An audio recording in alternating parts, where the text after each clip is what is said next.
De início eu gostaria de agradecer o convite e as palavras carinhosas do Lucas em nome do meu e-mail, mas eu sempre gosto de ressaltar que em matéria de evangelho nós somos todos aprendizes, né? Então, por mais que seja muito gratificante o reconhecimento da amizade que tenho por todos aqui, é uma mera formalidade eu estar aqui na frente, alguém teria que estar hoje, né? Então, acho que a tarefa é justamente da gente internalizar que o Evangelho é um caminho para toda a eternidade. Então, o tema de hoje vai falar um pouco disso. Uns começam antes, outros começam depois, mas o destino é o mesmo, né? Hoje é dia do trabalho, 1º de maio, ironicamente num domingo, né? Então achei propício refletir sobre essa parábola que fala sobre trabalho. Longe de nós termos a pretensão de ir ao fundo do entendimento, porque não temos a menor capacidade de chegar a esse fundo. Mas vamos trazer algumas questões que estão inseridas na parábola para a gente refletir e tentar, ao longo da nossa vida, incorporar nos nossos comportamentos, porque eu acho que essa é a grande chave. Entender o Evangelho, entender as primeiras premissas do Evangelho de Jesus, a gente já tem condição. Não é fácil, mas nós já temos condição.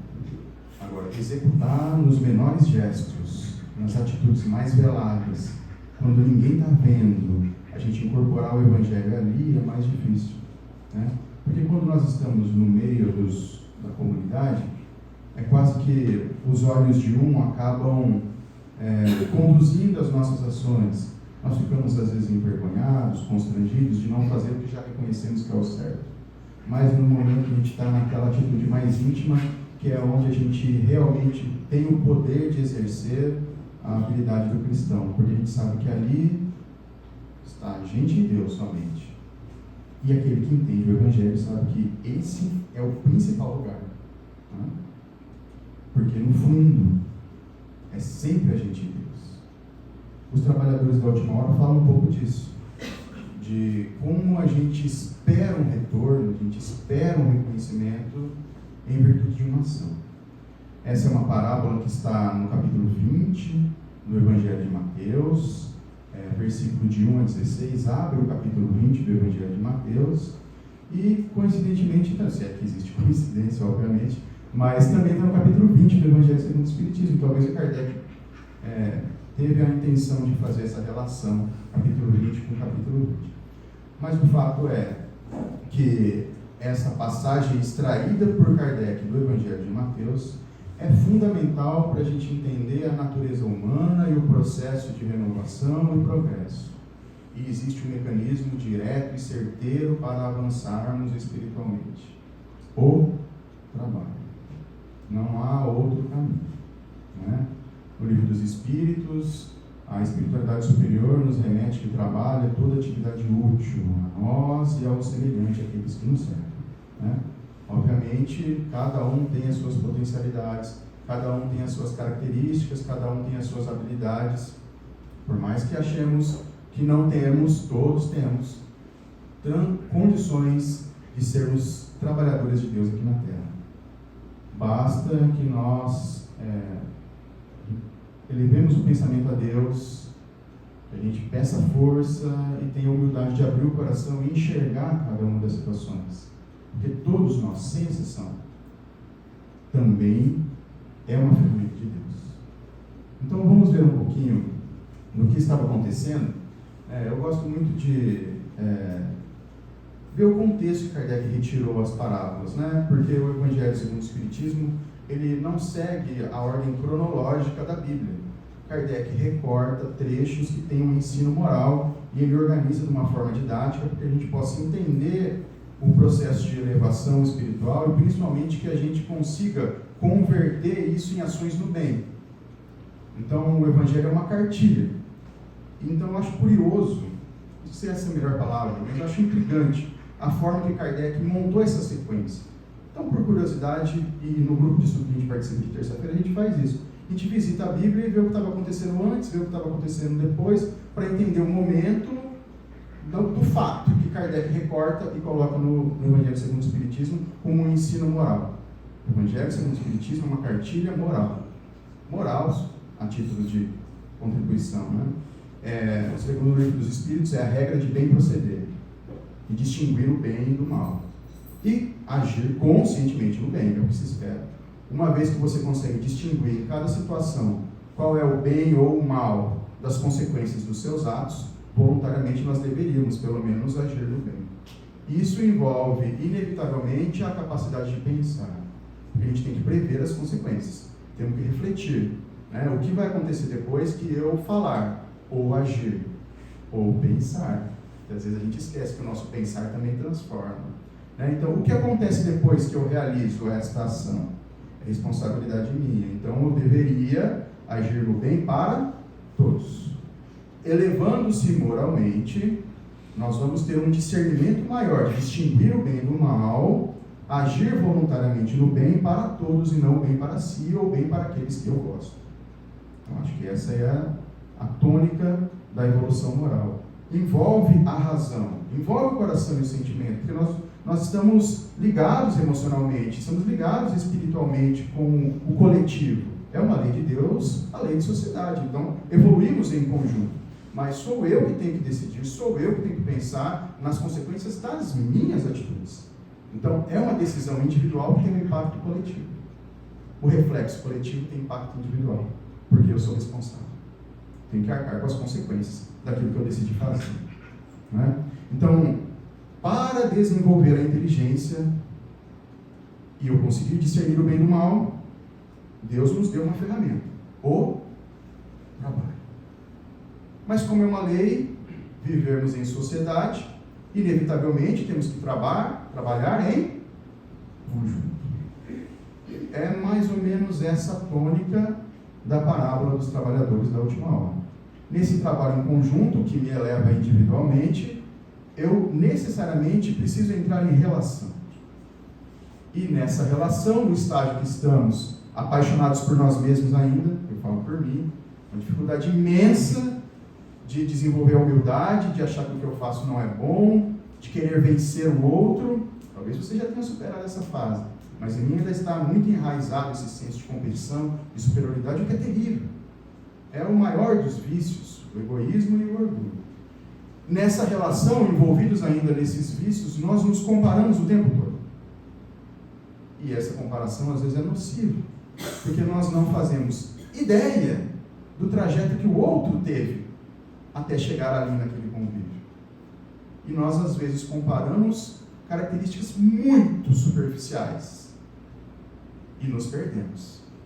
Porque nessa pseudo-superioridade, no fundo, nós deveríamos fazer muito mais do que estamos fazendo.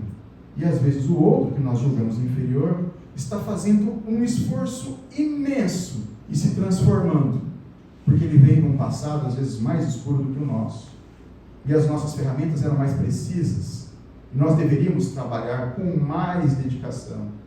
Então perceba como uma comparação material, às vezes, chega a ser infantil. Porque, em verdade, o que somos é espírito. E quem garante entre nós qual é o trajeto espiritual que nos trouxe até aqui? Às vezes o irmão está entrando na casa pela primeira vez, mas o seu histórico no bem de sucessivas reencarnações o preparam de uma maneira tão sadia que no primeiro contato com a doutrina ele se desabrocha e enche o convívio de perfume, enquanto nós estamos há séculos distribuindo espinhos, cada um ao seu tempo. É um processo natural de burilamento, mas o que devemos evitar é a comparação, porque, como começamos a conversa, no fundo é sempre nós e Deus. Sempre nós e Deus. Vamos relembrar a passagem. O que estava acontecendo com Jesus ali naquele momento? Jesus partiu da Galileia e foi para os confins da Judéia. Desfecho da mensagem de Jesus.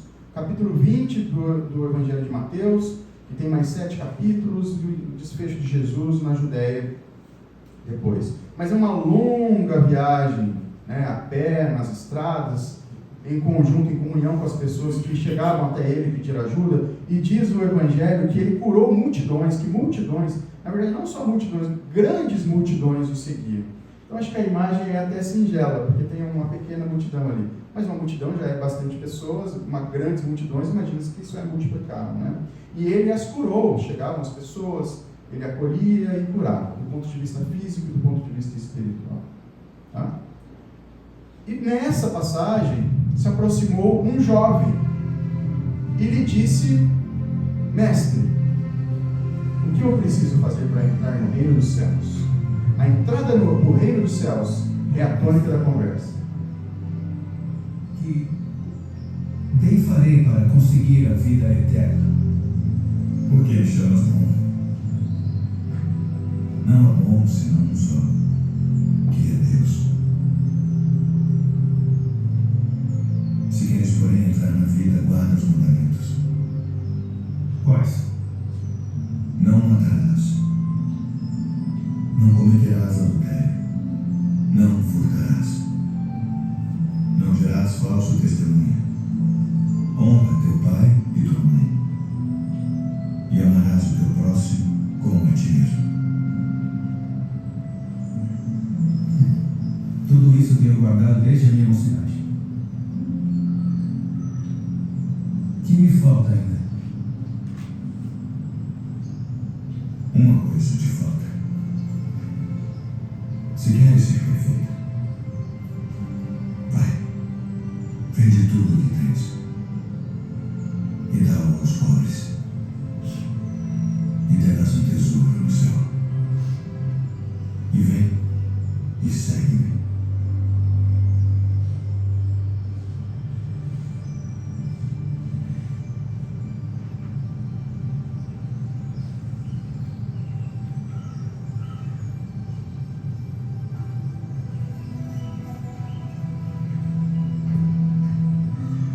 Foi demais para ele, né? É demais para nós também.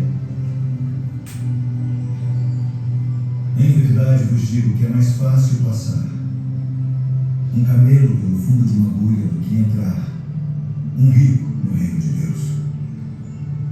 Quem poderá, pois, salvar-se? Aos homens é isso impossível,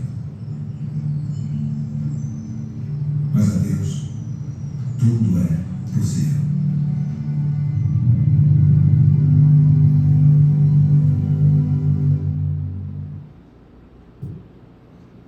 Muito bem. Depois dessa passagem, que essa passagem por si só já daria margem para uma discussão infindável, né? Mas percebam que Jesus identifica a chaga predominante no coração daquele irmão e diz que essa chaga era determinante para a sua mudança de postura e a entrada no reino dos céus. A vida eterna simboliza a entrada no reino dos céus. Ainda parece distante de nós, mas é possível.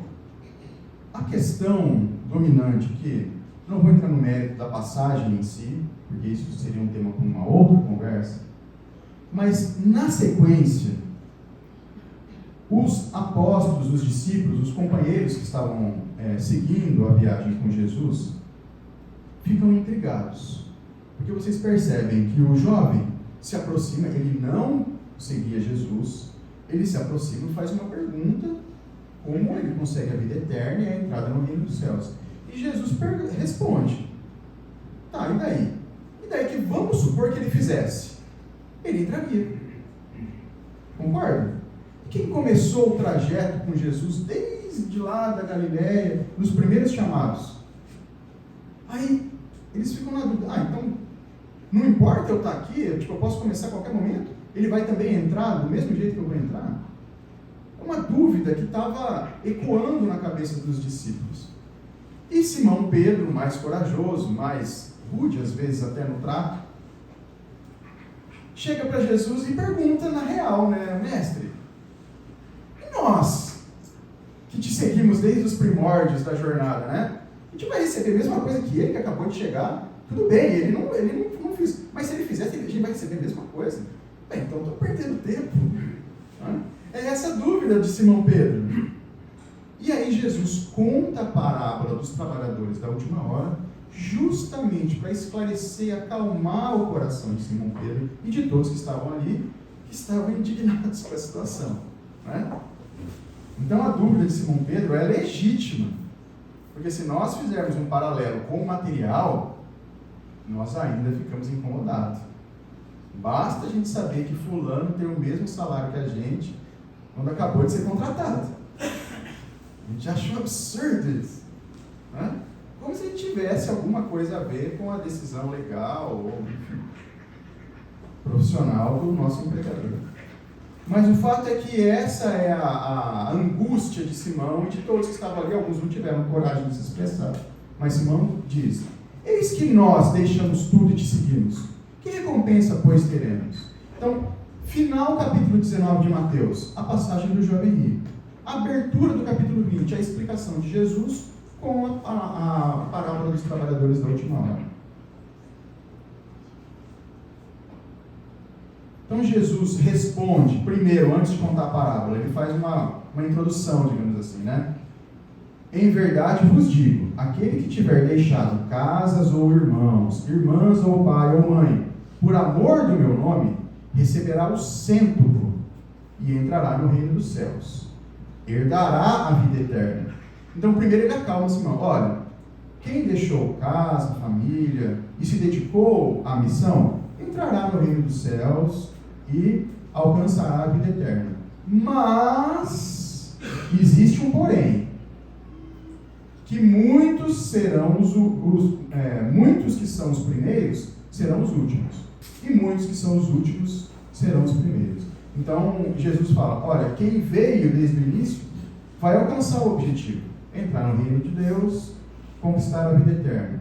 Mas existe um fator relevante nesse processo. E ele vai explicar na parábola. Porque o reino dos céus é semelhante a... Eis que nós tudo deixamos e Só seguimos. continuando na estrada. Na verdade vos digo que ninguém há que tenha deixado casa ou pais, ou irmãos, ou mulher ou filhos, por causa de mim e do Evangelho, e não haja de receber muito mais neste tempo e no mundo vindouro a vida eterna. Porém, muitos primeiros serão últimos, e muitos últimos serão primeiros. Porque o reino dos céus é semelhante a um homem, pai de família, que saiu de madrugada para contratar trabalhadores para sua vinha. E ajustando com os trabalhadores a 1 denário por dia, mandou-os para a sua vinha. E saindo perto da hora terceira, viu outros que estavam ociosos na praça e disse-lhes: ide vós também para a vinha, e dá-vos-ei o que for justo. E eles foram. Saindo outra vez perto da hora sexta e nona, fez o mesmo. E saindo perto da hora 10ª, encontrou outros que estavam ociosos e disse-lhes: por que estáis ociosos o dia todo? Disseram-lhe eles: porque ninguém os contratou. Disse-lhes ele: ide vós também para a vinha, e recebereis o que for justo.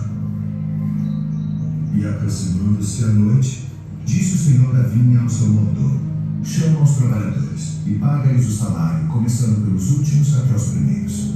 E chegando os que tinham ido perto da hora 10ª, receberam 1 denário cada um.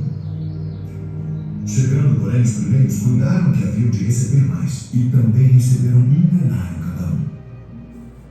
E recebendo, murmuravam contra o pai de família, dizendo: estes últimos trabalharam só 1 hora, e tu os igualaste conosco, que suportamos a fadiga e o calor do dia.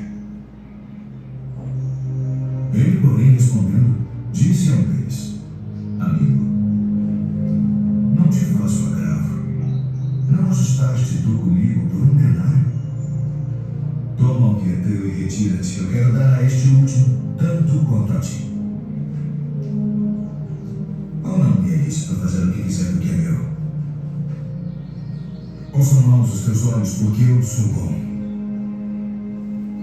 Assim os últimos serão os primeiros os últimos.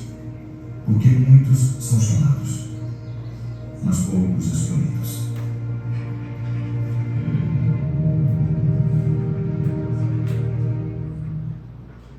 Interessante, né?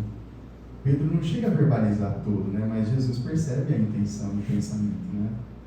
Então, vocês prestaram atenção no finalzinho? Quando os nossos olhos são maus,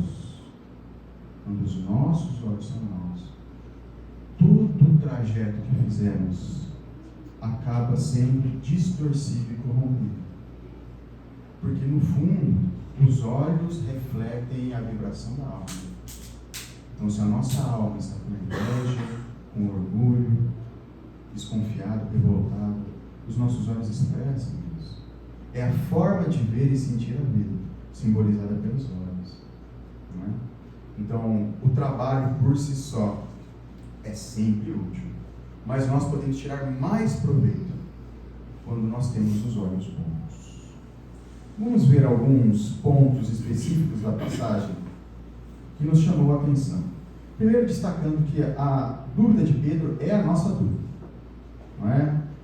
Então, Jesus transmite na parábola, na tentativa de responder a Pedro, o que seria um cânone, que é uma espécie de módulo que se repete. No canto é assim, né? No canto coral, na música, de forma geral, que tem um cânone que é um módulo que se repete em maior ou menor grau, vai aumentando a densidade, vai se entrelaçando com as outras tramas, com as outras vozes. E é assim que acontece na parábola, que reflete a evolução e o progresso do mundo, mas também expressa a evolução e o progresso de cada um daqueles que habitam o mundo. Porque o mundo é o reflexo de seus habitantes. É por isso que a Terra é um mundo de provas e expiações. Porque aqui, predominantemente, habitam espíritos com esse padrão vibratório. Então, para que a Terra se transforme em um mundo melhor, nós, individualmente e depois, coletivamente, também precisamos nos esforçar por essa transformação. Não é? Então, esse cânone pode ser entendido no macro, como a Terra, ou no micro, como cada um de nós que habita a Terra. E ainda assim, nesse micro, nós podemos interpretar a existência atual e a linha infindável das sucessivas existências que nos trouxeram até aqui.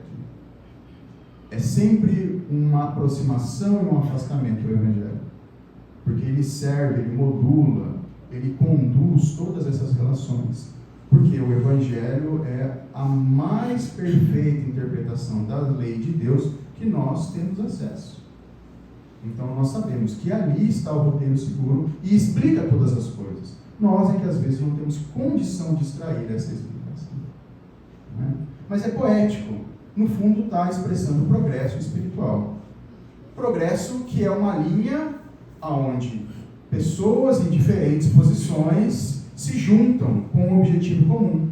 Então, quem chegou antes, quem chegou depois. Que convite eu recebi? Que momento eu aceitei o convite? Então, percebam que todos os símbolos que a parábola expressa, de certa forma, estão intrincados na nossa própria vida. Vamos ver alguns dos símbolos. O primeiro símbolo da parábola são as horas. Naquele momento, a jornada de trabalho era expressada pelas horas de luz. Não tínhamos um relógio mecânico ali. Então, amanheceu, está claro, as pessoas trabalhavam até o momento que escurecia. Então, dependendo da região geográfica, tinha maior ou menor quantidade de horas de luz. Naquele momento, naquele espaço, tinham 12 horas de luz. Então, cada uma das horas de luz são um espaço de tempo útil para a execução de uma atividade. Então, quem é chamado na primeira é como se tivesse começado a jornada logo no início. E na última hora de luz é a saideira da jornada de trabalho. É só a gente pensar, do ponto de vista material mesmo. Eu trabalhei numa metalúrgica e o horário de saída era 5h18. Meu amigo, batia 5 horas. Se alguém me pedia para fazer alguma coisa, eu ficava irritadíssimo. O horário era 5h18, ninguém tinha nada a ver com isso.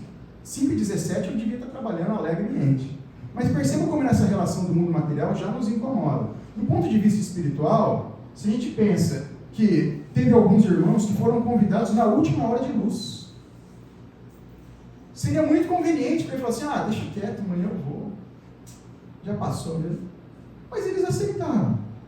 Então percebam que cada um tem o senso de dever, que é diferente. É óbvio que se ele estivesse em uma situação de lazer, de entretenimento, e aceitou aquele convite apenas no último horário, porque ele tinha interesse pessoal, é completamente diferente. E na mensagem das instruções dos Espíritos, o Espírito Henry Heine deixa claro isso. Na verdade, esse é um capítulo curioso nesse aspecto, fazendo um parênteses, que o Evangelho segundo o Espiritismo ele tem 3 grandes partes em cada capítulo. As mensagens bíblicas, que Kardec recorta os trechos, a explicação de Kardec, que faz uma interpretação incorporando a reencarnação e a imortalidade da alma como tônica para entender aquela passagem, são palavras do próprio Kardec, e ele fecha, na maioria das vezes, o capítulo com as instruções dos Espíritos, que são mensagens que ele recebia de mais de 1.100 espíritas, que ele faz uma triagem por tema, relevância e confiabilidade, e faz uma catalogação, cada mensagem de acordo com o tema. Então tem sempre trecho bíblico, explicação dele, e instruções dos Espíritos. Nesse capítulo em especial não tem explicação dele, tem só instruções dos Espíritos. Uma curiosidade. E nesse aspecto, o Espírito Constantino, Henry Heine, tem o Erasto e o Espírito de Verdade, que fecha o capítulo. Mensagens de suma importância. E na tônica é essa, que independente do momento que você entra na vinha, se você entra com um propósito, e se você entra no momento que você foi chamado, não importa muito a relevância da hora, porque às vezes você só teve o convite naquele momento. E qual é o convite? É uma palestra? Alguém que te entregou um panfleto? É um outdoor na rua? É um livro? É um amigo que te fala e te convida para o trabalho?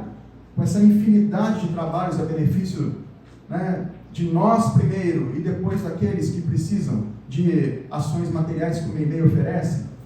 É alguém que convida, como o Lucas fez na abertura? Nós nunca saberemos. Porque como Deus está em toda parte, Deus está em cada um de nós, o convite pode vir de qualquer lugar. Mas a questão é, em que hora de luz o meu ouvido está preparado para aceitar? Já aceitaram? Será que eu aceitei? De novo, sou eu e Deus. Então não vamos cobrar as horas de luz do nosso colega, porque é ele e Deus, assim como eu e Deus. Então cada um tem essa oportunidade.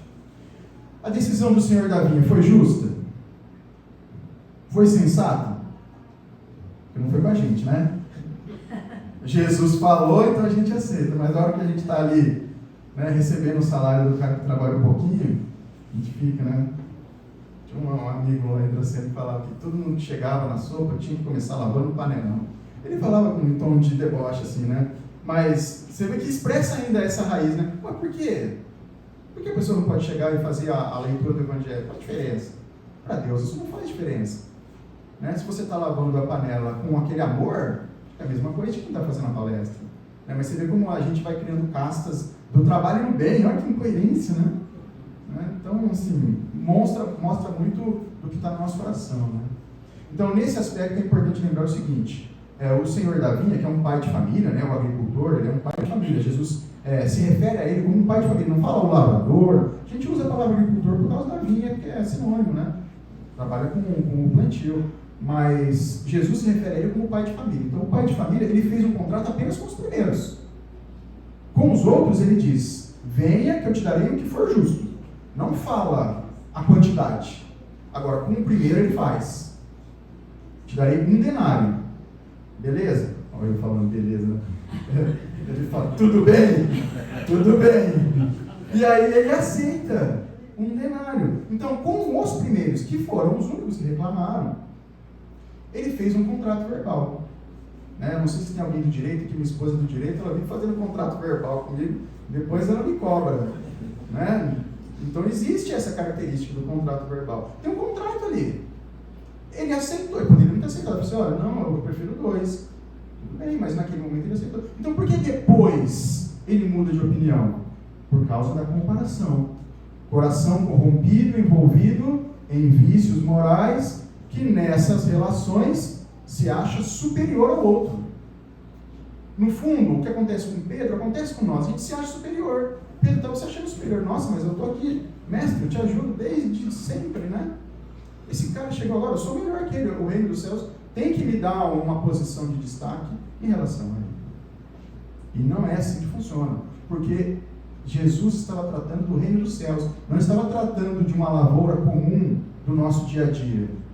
Talvez aqui na terra a gente tenha que usar, porque por enquanto ainda é necessário convenções legais que regulam, né, as relações das pessoas para que um não se aproveite do outro. Então tem que ter lei, você tem que cumprir. Né? Tem o piso salarial, tem uma série de coisas que são necessárias para o momento. Mas o que Jesus estava querendo dizer é a entrada no reino dos céus, não era um trabalho material.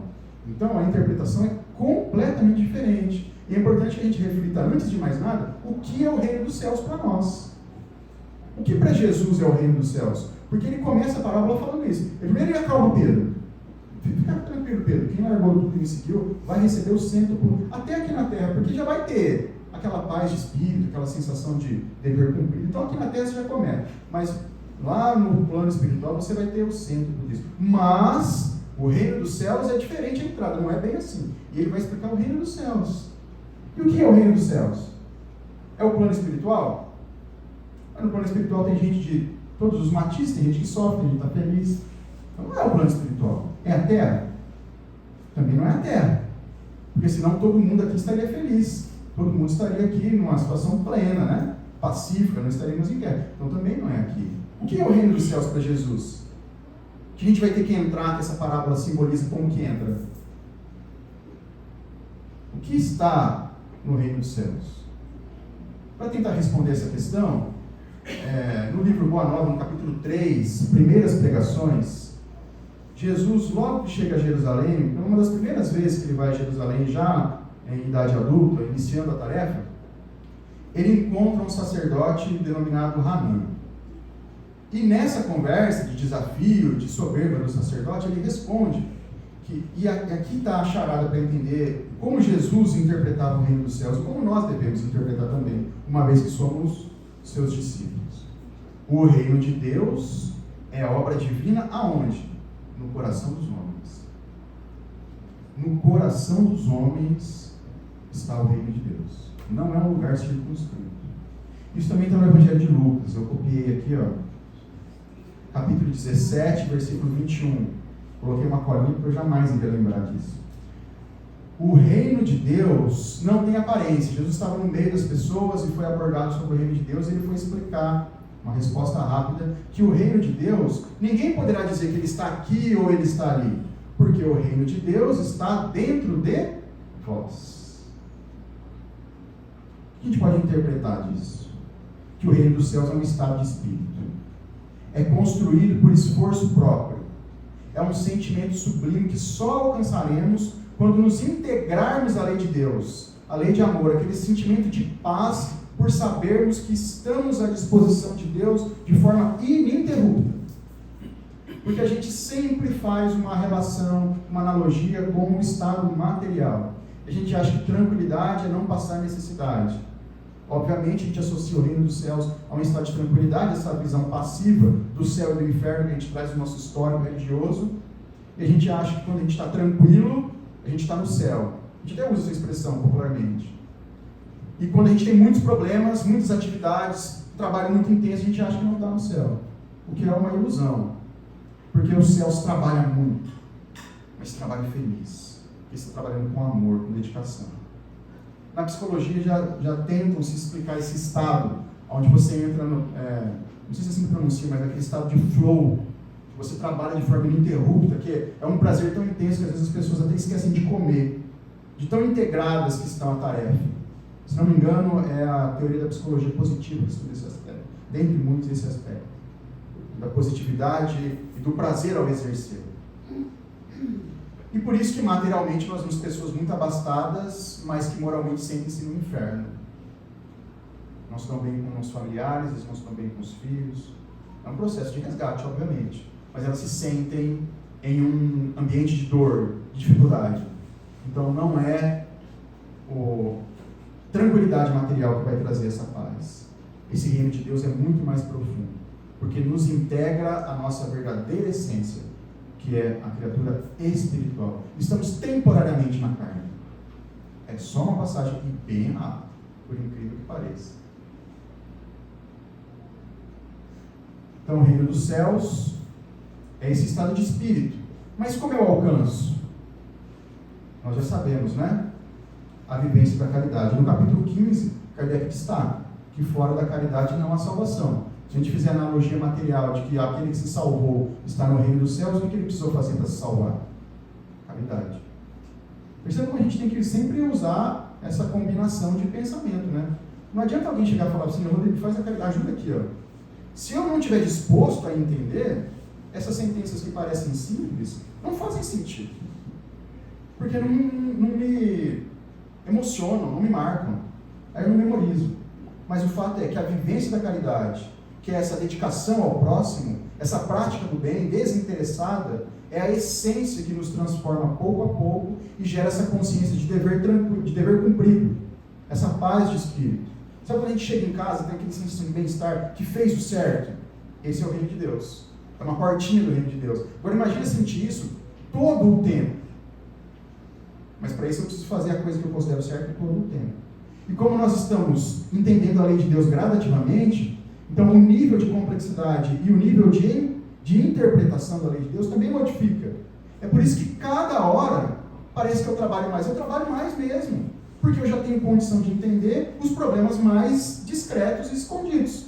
E como eu vejo, eu me coloco à disposição de Deus e sou instrumento. Indiretamente eu recebo o quê? Essa sensação de paz, de plenitude. É a porta do reino dos céus. Então não tem fim, porque é consequência das minhas atitudes. É o reflexo da minha entrega ao, entre aspas, trabalho no bem. Não vai ter fim. Só que vai chegar um momento que eu não vou ter mais essa tarefa de ficar entendendo o tempo todo, descobrindo, interpretando o tempo todo. Porque isso já vai estar na essência do meu pensar. No estado de espírito de luz. Não é? Mas o reino de Deus está em nós. E é possível que a gente atinja quando nós nos integramos a essa prática do bem. Desinteressado. Que é o que Jesus frisa para Pedro. Tem que ser desinteressado. Né?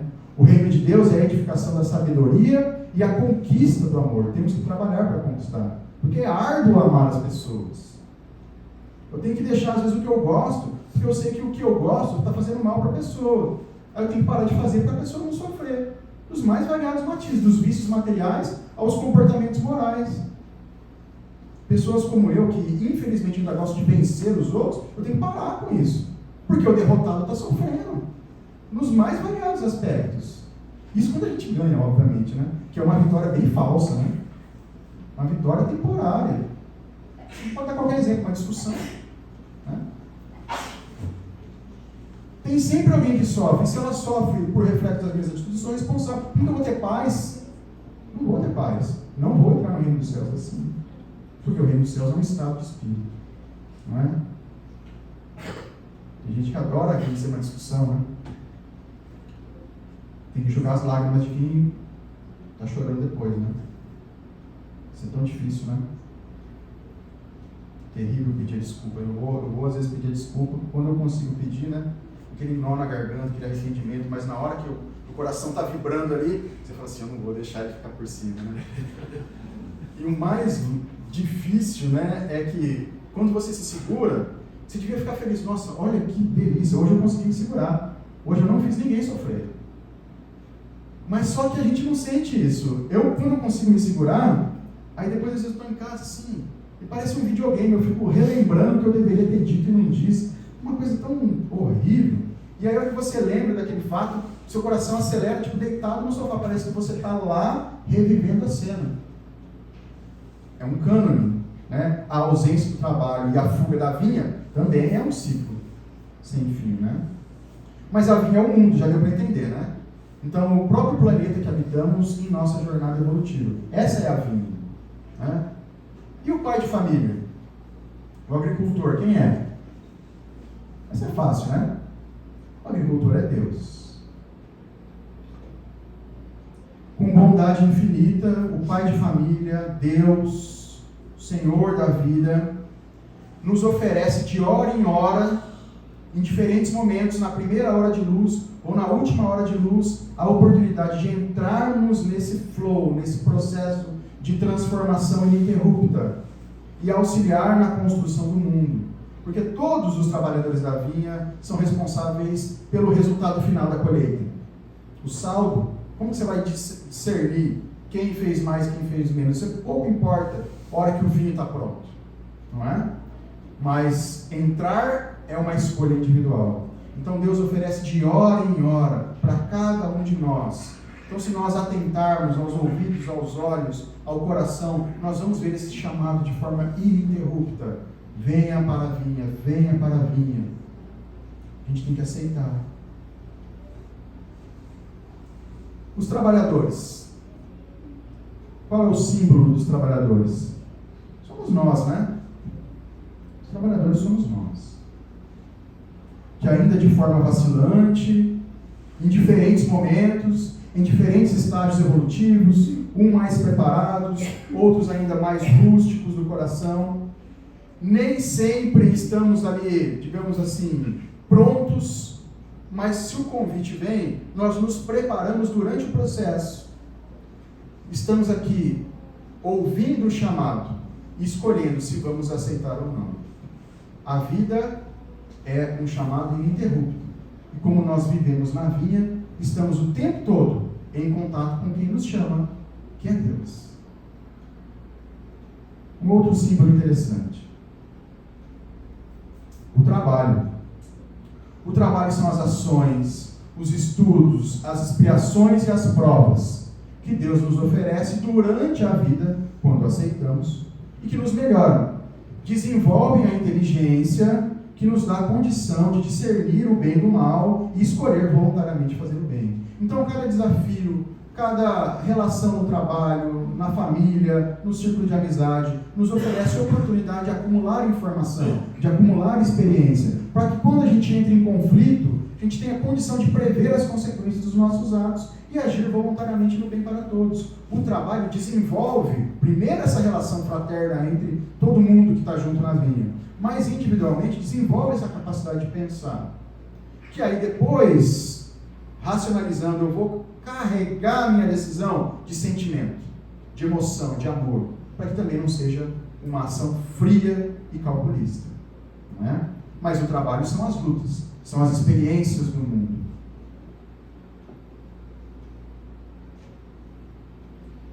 Desenvolve a inteligência e a moralidade, as vivências e principalmente o esforço, a disciplina.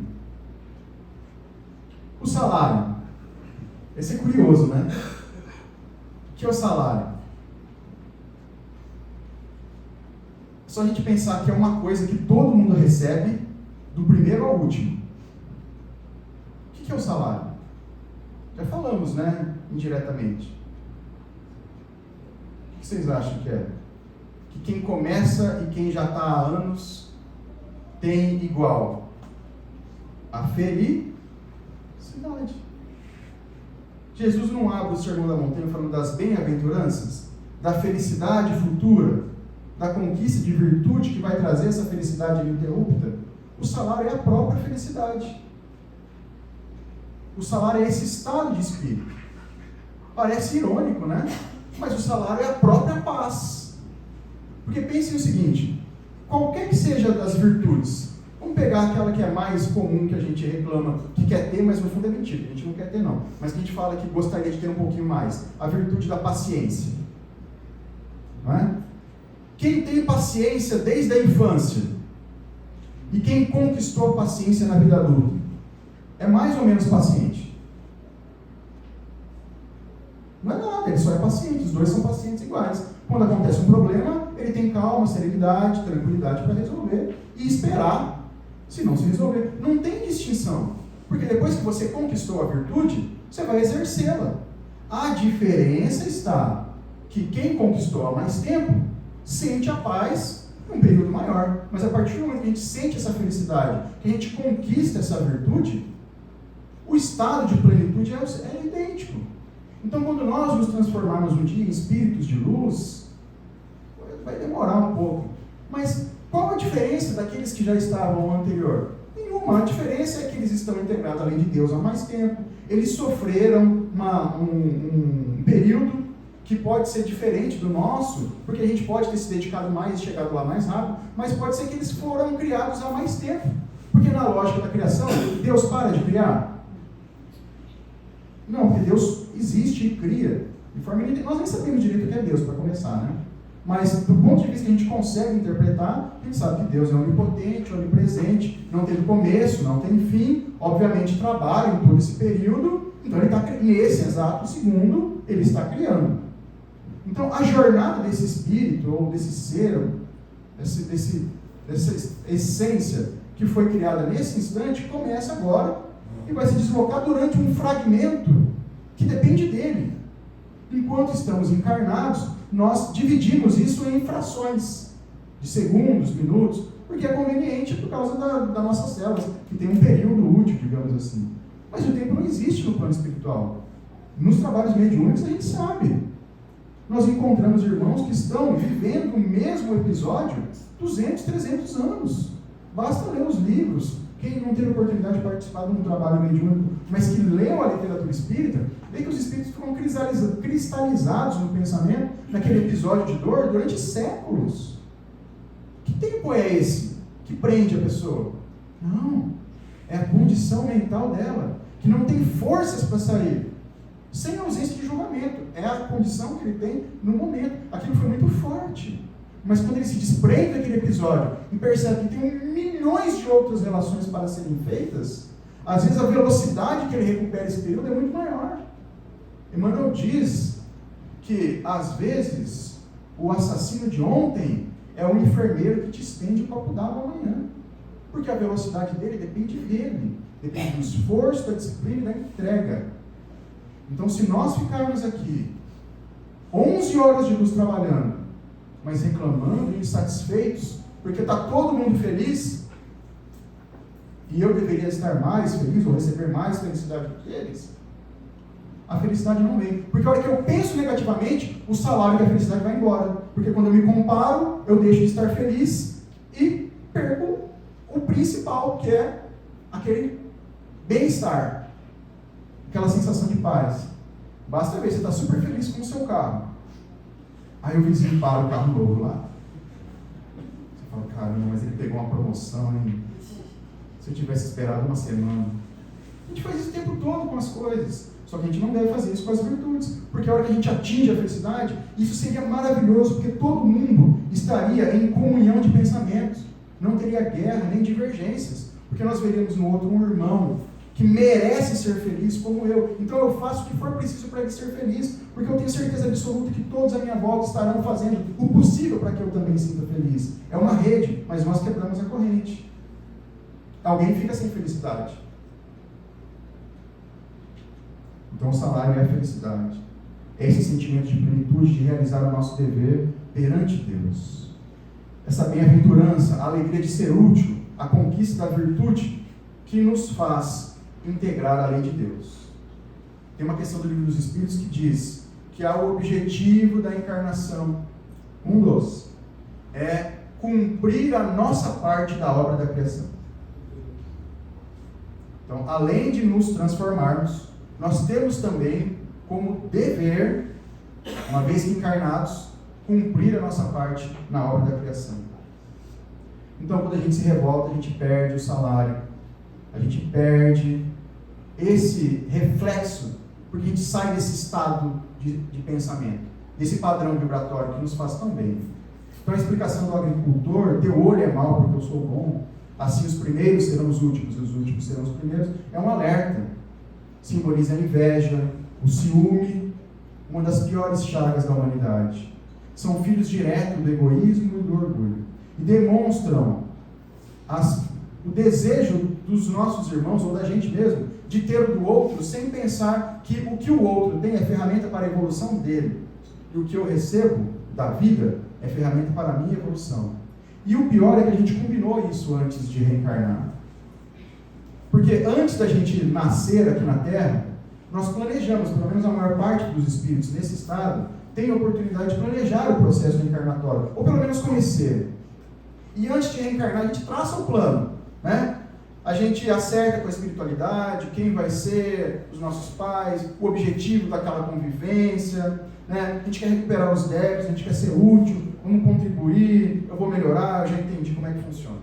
Só que a hora que chega aqui, que eu vejo a quadrilha que eu estou inserido, meu amigo, é o símbolo da revolta. Porque se o salário, a felicidade e o trabalho são as experiências, a vida é o mundo, eu só vou ter o salário se eu ficar feliz durante essa experiência reencarnatória na Terra. Mas a gente se revolta, igualzinho Simão Pedro. Por isso que é um cânone. Não tem fim, repete. Eu que vou sair desse ciclo, né? A gente se revolta, a gente se frustra. Pelos familiares que encontramos no lar, pelos dons e talentos que não temos. Nós nos frustramos pelos dons e talentos que os outros têm e a gente começa a desejar eles. Pelas diferenças financeiras, pelas diferenças físicas de saúde, pelo tempo curto que passamos com as pessoas que amamos, que às vezes retornam para a barra espiritual antes de nós. Então a gente critica até a decisão de Deus de levar um antes e o outro depois, como se a gente tivesse condição de interpretar o que é melhor para o outro. Quem garante que era melhor para o outro continuar vivo? Só porque eu queria que ele estivesse do meu lado, porque ele satisfaz, de repente, as minhas necessidades emocionais, nós deveríamos ficar felizes que ele vai receber o tratamento adequado no plano espiritual. Isso é difícil para nós ainda, eu sei disso. É um momento muito duro do afastamento dos entes queridos. Mas o que nós devemos tentar evitar é a revolta. Porque a gente cai na condição dos primeiros trabalhadores que se revoltaram com o salário. Ficamos descrentes, vivendo a existência inteira, às vezes até trabalhando, mas se queixando do salário que não recebemos. Então, os primeiros serão os últimos, é um alerta. Isso faz com que nos tornemos os últimos, mesmo no início a gente tenha sido o primeiro a ser chamado. Então, essa revolta nos transforma em último.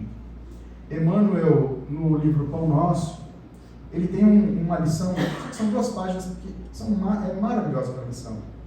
E ele faz alusão exatamente aos trabalhadores da última hora. A lição chama a vinha, né? E ele diz que, independente do momento, de onde e como estivermos, temos que ter a consciência que somos servidores da vinda do Senhor. Então, essa consciência que somos servidores da vinda do Senhor deve estar ecoando na nossa cabeça o tempo inteiro. Estou no ponto de ônibus, sou servidor da vinda do Senhor. Estou atravessando a rua, estou no meu trabalho, estou no centro espírita, onde é mais comum que a gente pense isso, né? Saiu do centro, a gente vai lembrar um pouco, às vezes, a hora que chega em casa. Mas, de forma ininterrupta, aqueles que alcançaram as virtudes, que conquistaram as virtudes, têm esse pensamento ininterrupto. Onde ele estiver, no momento que ele está passando, ele sente-se como servidor da vinha de Deus. O chamado pode vir de muitas formas, e o bem não tem descanso. Então o arado está pronto. Como que eu sei se eu estou atendendo ou não ao chamado? O Espírito Erasto nos esclarece. Se entre os chamados para o Espiritismo muitos se transviarão, por que sinais reconheceremos os que acham no bom caminho? Então, como a gente sabe se a pessoa está no bom caminho ou não? Ou se, principalmente, se eu estou no bom caminho ou não? E aí vem a resposta. Importante. Reconhecê-lo-eis pelos princípios da verdadeira caridade que eles professarão. Reconhecê-lo-eis pelo número de aflitos a que levem consolo.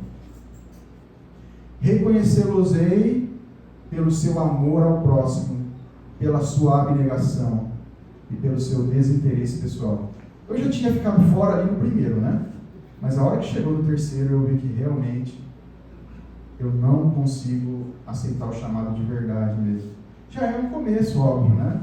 Eu tenho consciência que uma hora eu vou ter que aceitar, mas ainda é muito difícil. E por último, porém não menos importante, talvez seja o mais importante para nós, no estado em que estamos, reconhecê-los-ei finalmente pelo triunfo de seus princípios morais sobre os seus vícios.